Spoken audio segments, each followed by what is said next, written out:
Hey guys, welcome back to the channel. I hope everybody is well. I am answering another question. If you are new here, my name is Coach Meg. I have been called by the Lord to teach a lot of you guys how to navigate through this journey, which is absolutely very, very challenging, to say the least. And do not be upset with yourself, for having a hard time navigating this, because this is a very challenging journey.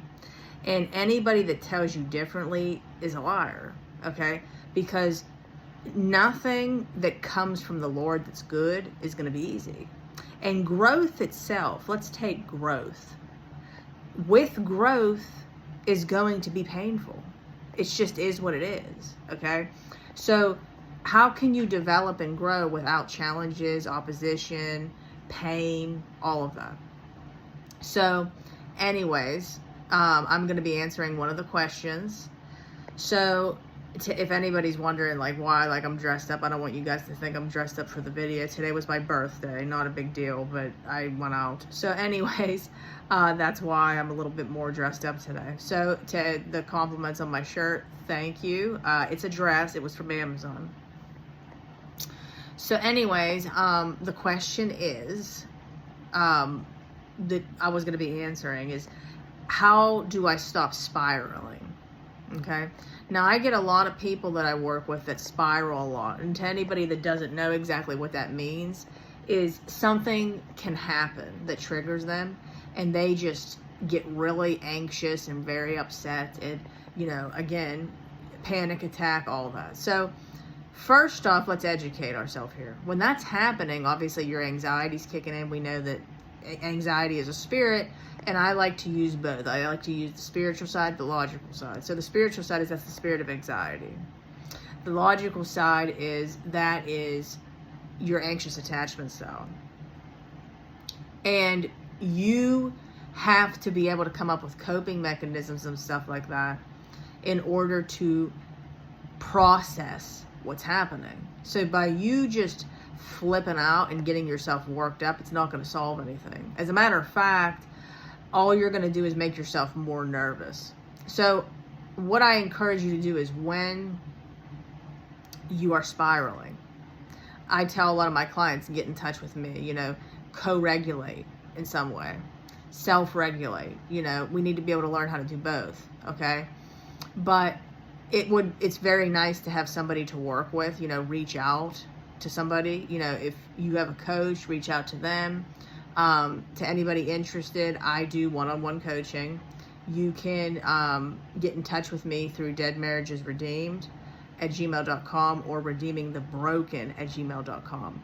Having a support system is very important, because I'm telling you guys, it is hard. But how you stop spiraling is you want to reach out to somebody to be able to talk. Because sometimes when you're talking to the person, like when I get on the phone with my clients, when you're explaining it, the problem doesn't seem that big. I hear it. Like today when I was talking to a client, I heard it, what they had to say, and then they thought that I was going to tell them, oh, it was too impossible, that it wasn't going to work out. And then I told them just the opposite. And I reassured them. I had them understand that it's not too big for God. So that's the co-regulating side of helping yourself spiral, not to spiral. Then obviously, what was I gonna say? You want, how do I put this? To come up with things that make you feel good. Okay? So let's say you feel really good when you go running, or you feel really good when you're cooking, you feel really good listening to music of some kind, then do that. Again, you have to come up with things that are going to make you feel better to self-regulate. Now, this does not mean that the anxiety is just going to dissipate and you're not going to feel it anymore. But you have to try to work through that discomfort. Does this make sense? Okay? So in other words, Coping mechanisms are going to be things that you do to make healthier decisions than acting on your anxiety.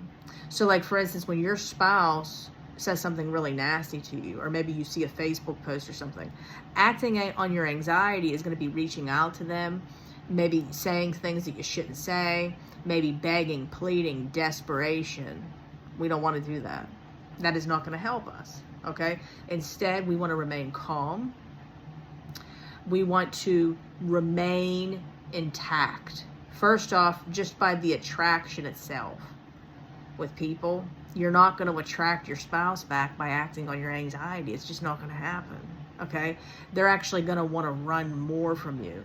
And then if you're dealing with an avoidant spouse and you're anxious, you're going to push them further into their avoidant, and they're not going to want to talk to you. I mean, this is why it's so crucial to have somebody to work with to learn the education. Okay, so acting on your anxiety could also be maybe stalking their page, okay? Stalking the other woman or the other man's page. None of that's going to help. Get on your treadmill, go out and go for a walk, talk to God, put some worship music on. If you don't want to do that, you know, go to the gym, cook. I'm trying to think of what else you could do. Journal, okay? You know, watch YouTube videos. Paint. Get into a hobby. I have somebody that I work with every week. I told him to get back into basketball. It used to be his passion. Again, you got to find some coping mechanisms. Does this make sense, guys? So I hope that this was helpful. Like, share, comment, subscribe. It's so much help to grow the channel to reach as many people as possible. And I will see you in my next video. Again, if you want